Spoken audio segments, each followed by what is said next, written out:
এর আগের দিন আমরা 5 নম্বর পর্যন্ত সমাধান করেছি। আজকে 6 নম্বর প্রশ্ন থেকে শুরু করব।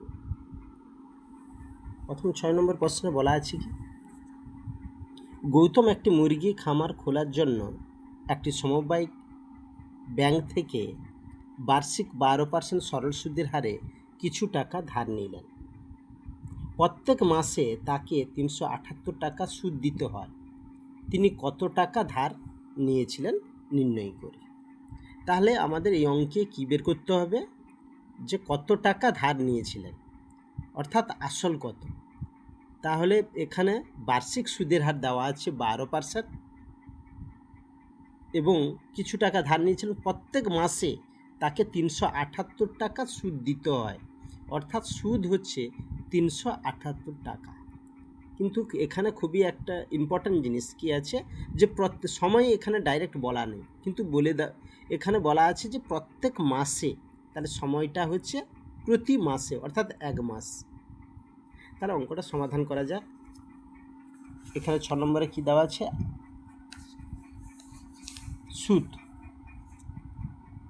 সুদ সমান 378 টাকা। সুদের হার সমান 12%।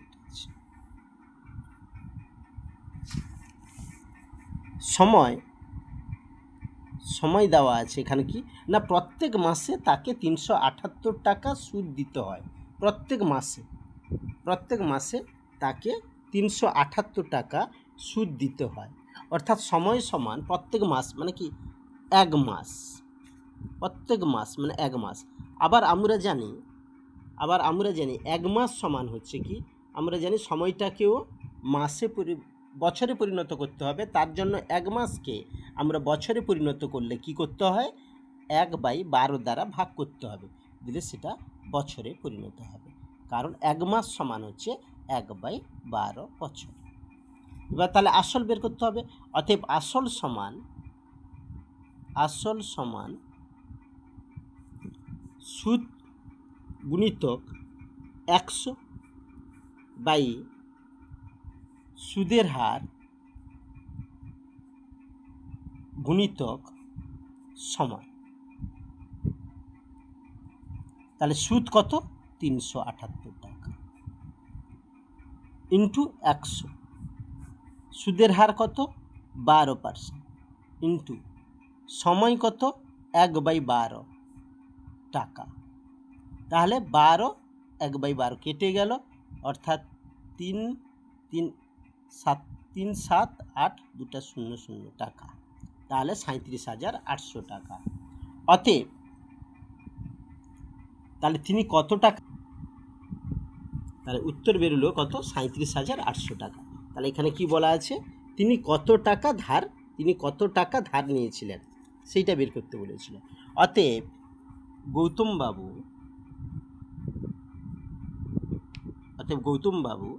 37,800 টাকা ধার নিয়েছিলেন।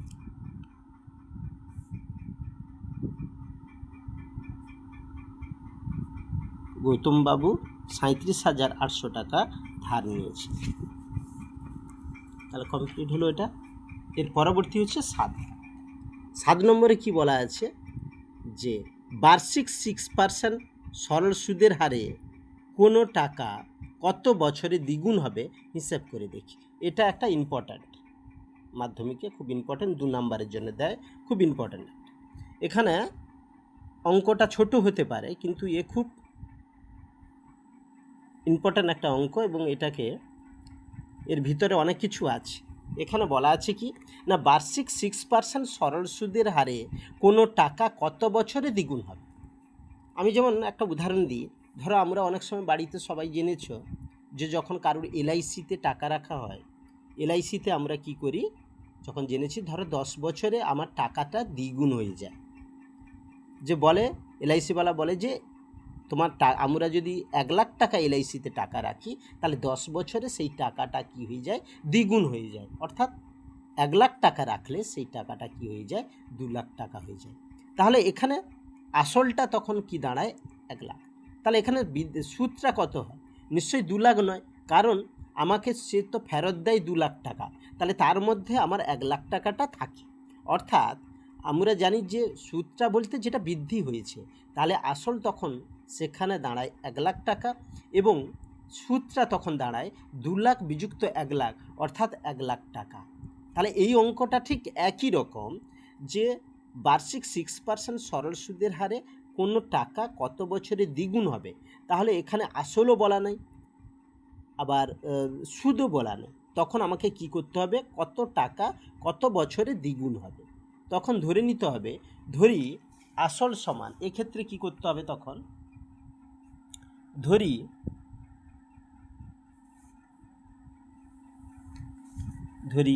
আসল সমান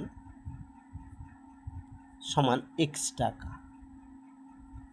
তাহলে যেহেতু টাকা দ্বিগুণ হয়ে গেছে, অতএব টাকা দ্বিগুণ হলে অতএব সুদ সমান টাকা দ্বিগুণ, অতএব সুদ সমান, সুদ কত হবে? না সুদ সমান 2x বিযুক্ত x টাকা। কেন? না সেই টাকাটা দ্বিগুণ হয়ে গেছে। সুদ সমান হচ্ছে 2x বিযুক্ত x সমান হচ্ছে x টাকা। কারণ আমি সেই এলআইসির মতো 1 লাখ রাখলে 2 লাখ হয়ে গেছে, তখন সুদটা আমরা কত পেয়েছিলাম?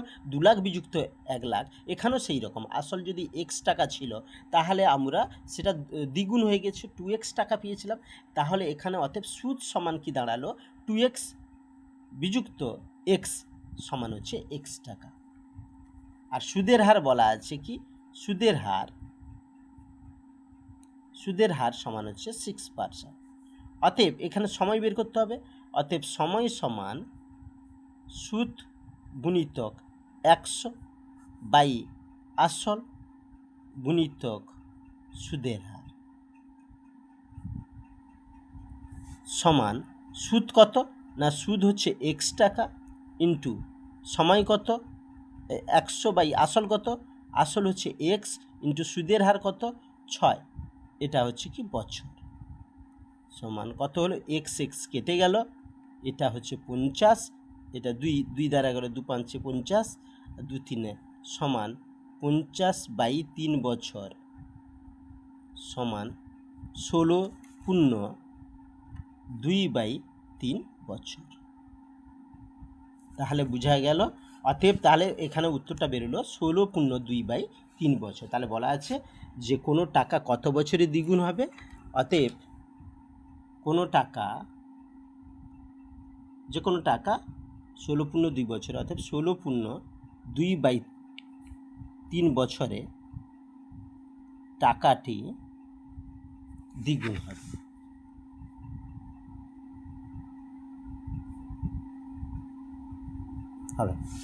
অঙ্কটা খুব ইম্পর্ট্যান্ট, সালেও এসেছিলো মাধ্যমিকে, খুব ইম্পর্ট্যান্ট। তাহলে এটা বুঝতে পারলে এখানে কি সুন্দর অঙ্কটা দেওয়া ছিল যে কোনো টাকা কত বছরে দ্বিগুণ হবে। সেই জন্য ধরে নিয়েছিলাম আসল সমান x টাকা, সুদ সমান কত ছিল? না 2x বিযুক্ত x, কারণ দ্বিগুণ হয়ে গিয়েছিল। তাহলে আসলটা কত, সুদটা কত হলো? 2x থেকে আসলটা x বাদ দিলাম, সমান x টাকা হলো। অর্থাৎ সুদের হার সমান 6%, সময় সমান সুদ গুণিতক 100 বাই আসল গুণিতক সুদের হার সমান x গুণিতক এত বাই এত সমান এত বছর। তাহলে সেখান থেকে আমার বেরোলো 16 পূর্ণ 2 বাই 3 বছর, অতএব এত বছরে টাকাটি দ্বিগুণ হবে। এরপরে 8 নম্বরটা। 8 নম্বর, মান্নান মিয়া কিছু টাকা ধার করার 6 বছরের পর দেখলেন যে সরল সুদের পরিমাণ আসলে 3/8 অংশ হয়ে গেছে। বার্ষিক শতকরা সরল সুদের হার কত নির্ণয় করতে হবে? তাহলে মান্নান মিয়া কিছু টাকা ধার করেছিলেন। ধার করার 6 বছর পর দেখলেন যে মান্নান মিয়া কিছু টাকা ধার করেছিলেন। ধরে নিলাম মান্নান মিয়া কিছু টাকা ধার করার 6 বছরের পর দেখলেন যে সরল সুদের পরিমাণটা আসলের 3/8 অংশ হয়ে গেছে। খুব ইম্পর্ট্যান্ট লাইনটা আছে, যে ওই লাইনটা বুঝতে হবে যে মান্নান মিয়া কিছু টাকা ধার করার 6 বছরের পর, মানে ধরে নিলাম যে ধার করেছিলেন x টাকা, 6 বছরের পর দেখলেন যে সরল সুদের পরিমাণটা আসল যে সেখান থেকে যে সরল সুদের পরিমাণটা আসলের 3/8 অংশ হয়ে গেছে। অর্থাৎ এখানে যদি আমরা ধরি যে আসলটা x টাকা হয়, তখন সরল সুদে 6 বছরের পর তার সরল সুদের পরিমাণটা হবে আসলের এর মানে গুণ বোঝায়, আসলের অর্থাৎ x গুণিতক 3/8 টাকা হয়ে যাবে, আসলে 3/8 অংশ হয়ে যাবে। তখন বার্ষিক সরল সুদের হার কত আছে? তাহলে এখানে আমাকে কি করতে হবে, আগের মতো ধরে নিতে হবে এখানে আসল সমান x টাকা। যেহেতু এখানে বলা আছে সরল সুদের পরিমাণটা আসলের 3/8 অংশ, তাহলে সেক্ষেত্রে আমরা সুদ বের করবো এখান থেকে। তারপরে এখানে সময় বলা আছে, তারপরে আমরা সেক্ষেত্রে সূত্রটা বার্ষিক শতকরা সুদের হারটা বের করে নেব। তাহলে এখানে তাহলে ধরি আসল সমান x টাকা। অতএব সুদ বলছে কারণ সূত্রটা বলা আছে যে 6 বছরের পর দেখলেন যে সরল সুদের পরিমাণটা আসলের 3/8 অংশ সমান x গুণিতক 3/8 টাকা সমান 3x/8 টাকা। তাহলে 3x/8 টাকা। সময় সমান 6 বছর। অতএব সুদের হার সমান সুদ গুণিতক 100 আসল গুণিতক সময় সমান সুদ কত 3x/8 গুণিতক 100, আসল কত x গুণিতক সময় হচ্ছে 6। তাহলে এটা আরও ভালোভাবে লিখলে পার্সেন্টেজ 3x/8 গুণিতক 100/x গুণিতক 6 পার্সেন্টেজ। তাহলে x কেটে গেল, 3 দুনে 6, 2 50, 2 4 25 সমান 25/4 পার্সেন্টেজ সমান 6 পূর্ণ 6 4 24, 1/4 পার্সেন্টেজ। তাহলে বেরিয়ে গেল। তাহলে কি বলেছিল যে এখানে বলা আছে যে বার্ষিক শতকরা সরল সুদের হার কত ছিল নির্ণয় করা। অতএব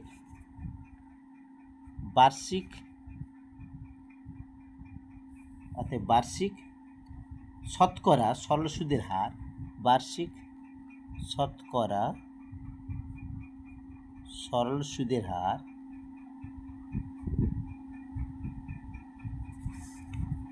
6.1/4 পার্সেন্টেজ হয়েছে। অঙ্কটা শেষ করলাম। এরপরে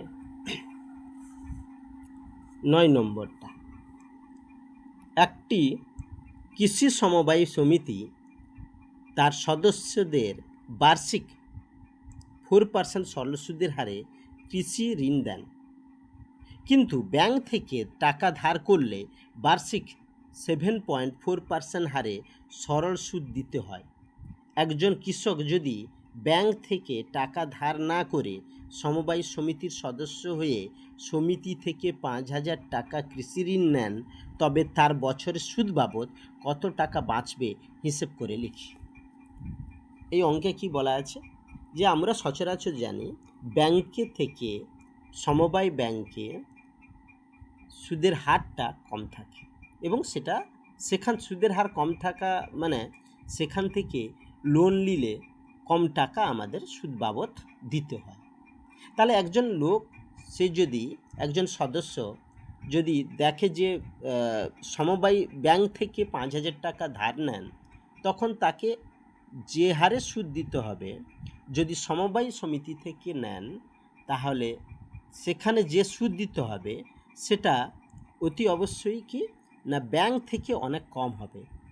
তাতে লাস্টে বলা আছে কি তার বছরের সুদ বাবদ কত টাকা বাঁচবে। তাহলে এই অঙ্কের ক্ষেত্রে আমাকে প্রথম কি করতে হবে, সমবায় সমিতি থেকে সুদ বের করতে হবে 5,000 টাকার।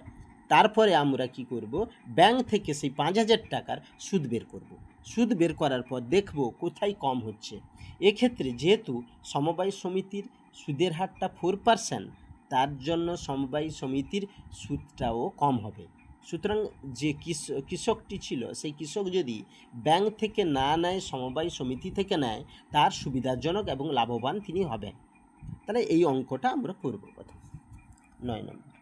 তাহলে প্রথম হচ্ছে সমবায় সমিতির ক্ষেত্রে, সমবায় সমিতির ক্ষেত্রে,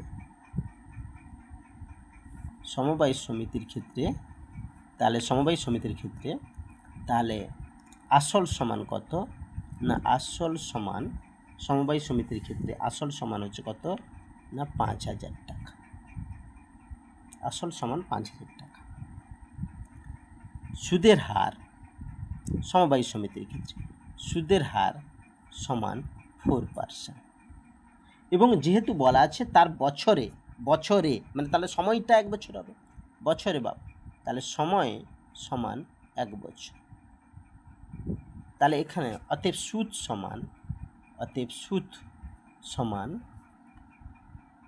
সমান হচ্ছে আসল ইন্টু সুদের হার ইন্টু সময় বাই 100। তাহলে আসল কত 5,000 টাকা, সুদের হার কত 4%, সময় কত 1 বছর, এর কত বাই 100 টাকা সমান 0 0 0 0 5 4 20 আর একটা 0 200 টাকা।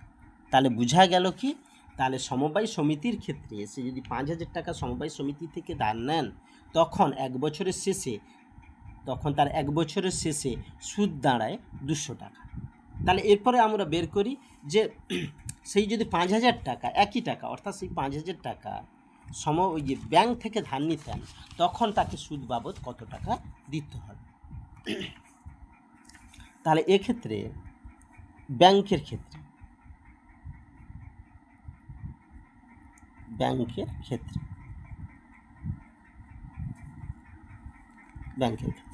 ব্যাংকের ক্ষেত্রে কি না, আসল সেই একই টাকা যদি ধার নেয়, আসল সমান আসল হচ্ছে 5,000 টাকা, সুদের হার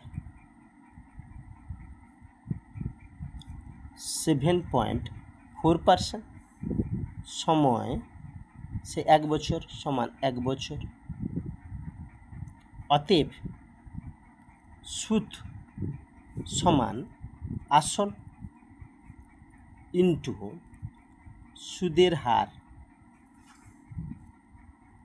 ইন্টু সময় বাই 100।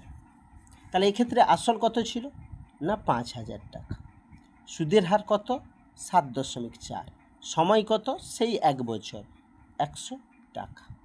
এখানে যেহেতু 7.4 এক ঘর দশমিক সরিয়েছি, তার জন্য তার বিপরীতে 10 গুণ করতে হবে। তাহলে এখানে 0 0 0 0 0 0, তাহলে কত হবে 5 4 20, 0 হাতে 2, 7 5 35, 37 370 টাকা। তাহলে যদি সেই 5,000 টাকা কৃষকটি সেই 5,000 টাকাটা যদি ব্যাংক থেকে ধার নিতেন, তখন তাকে সুদ বাবদ 370 টাকা দিতে হতো। কিন্তু যদি সমবায় সমিতি থেকে নিতেন, তাহলে তাকে 200 টাকা দিতে হয়। তাহলে বোঝাই গেল যে যদি ব্যাংক থেকে না নিয়ে সমবায় সমিতি থেকে নেন, তাহলে তার সাশ্রয়ী হবে 370 বিযুক্ত 200 টাকা সমান 170 টাকা। তাহলে অতএব তাহলে এই লাইনটাই লিখব। লাইনটা কি বলা আছে, যে এবার বলা আছে তবে তার বছরে সুদ বাবদ কত টাকা বাঁচবে হিসাব করে দেখি। তাহলে কৃষকটি